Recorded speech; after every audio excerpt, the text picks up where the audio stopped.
వస్తుంది తెలంగాణలో కనుక బీసీలందరూ కూడా ఇవాళ రాహుల్ గాంధీ అన్న తర్వాతనే టికెట్లు ఎవరికి ఇచ్చినా బీసీలందరూ రాహుల్ గాంధీ మా ఆలోచన 6 డిక్లరేషన్ ఆలోచన వల్లనే ఈ రాష్ట్రంలో కాంగ్రెస్ వచ్చింది కాబట్టి 20,000 crores దీన్ని బడ్జెట్ పెట్టాలి. అదేవిధంగా బీసీ సప్లైన్ కూడా పెడితే తప్పనిసరిగా ప్రజలందరూ హర్షిస్తారు. ఇదే ఆలోచన అన్ని రాష్ట్రాలలో కలుగుతుంది. ఇవాళ నేను బీజేపీ నాయకులను అడుగుతున్నా, మీరు ఏం చేసిందని చెప్పండి. ఇవాళ మీ ప్రధానమంత్రి తెలంగాణకు ఇంత అన్యాయం చేసినా ఒక్కరు కూడా మాట్లాడరు.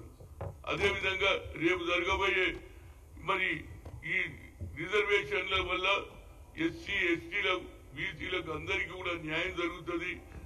అదేవిధంగా కేంద్రంకు పంపిస్తే వాళ్ళు చేస్తారని కాదు, నా ఉద్దేశంలో వాళ్ళు రిజర్వేషన్లకు వ్యతిరేక కనుక ఆర్ఎస్ఎస్ బీజేపీ మొదటి నుంచి కూడా బీసీలను ఎస్సీలను విడగొట్టాలని ఆలోచన చేస్తుంది. కాబట్టి తప్పనిసరిగా మన రాష్ట్రంలో రేపు జరగబోయే లోకల్ బాడీ ఎన్నికల్లో తప్పనిసరిగా ఈ 42% అమలు చేయాలి.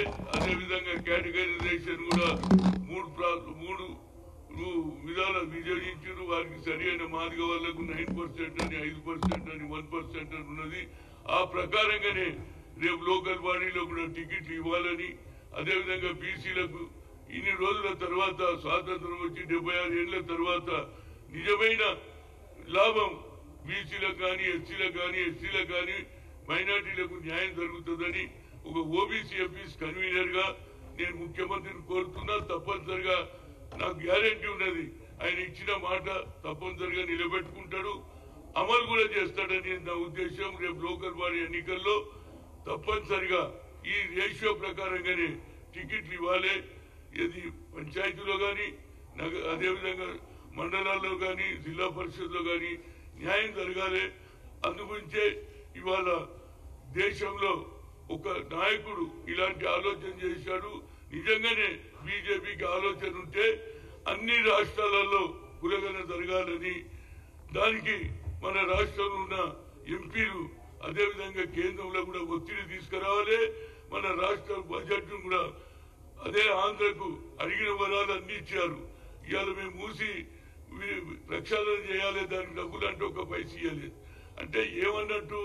తెలంగాణలో ఉన్న ఏది అపోజిషన్ పార్టీ వాళ్ళు ఏదంటున్నారు, డబుల్ ఇంజన్ కి సర్కారు డబుల్ ఇంజన్ ఉంటేనే పనిచేస్తారా?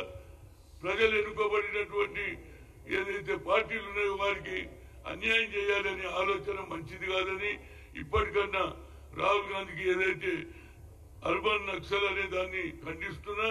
నిజంగా నీకు చిత్తశుద్ధి ఉన్నదా?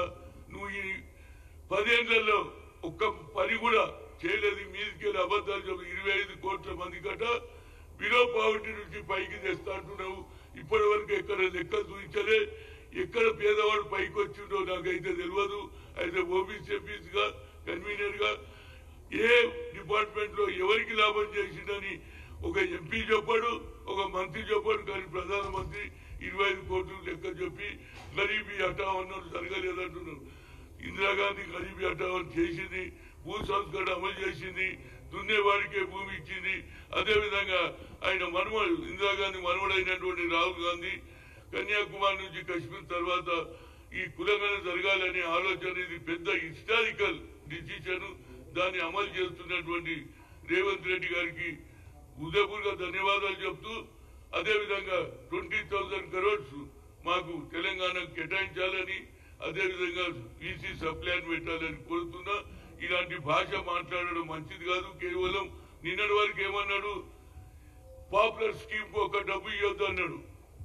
ప్రజలు ఎక్కడికి పోతే ఈ డబ్బులు, దీనివల్ల దేశం నష్టపోన్నాడు. అదే నరేంద్ర మోడీ ఢిల్లీలో 75,000 కోట్లు ఇచ్చిండు. అంటే నీ ఆలోచనలో మార్పు వచ్చింది అనేది కనిపిస్తుంది. ఎందుకంటే ఢిల్లీలో గెలవాలి కదా, అందుగురించి 75,000 కోట్లు ఇచ్చిన. నిన్నటి వరకు నువ్వేమన్నావు, పాపులర్ స్కీమ్ కు డబ్బులు ఇవ్వద్దు అన్నవా లేదా? ఇవాళ నీలో మార్పు వచ్చింది. అదేవిధంగా ఈ మార్పు కూడా కులగణన రావాలి దేశం మొత్తంలో.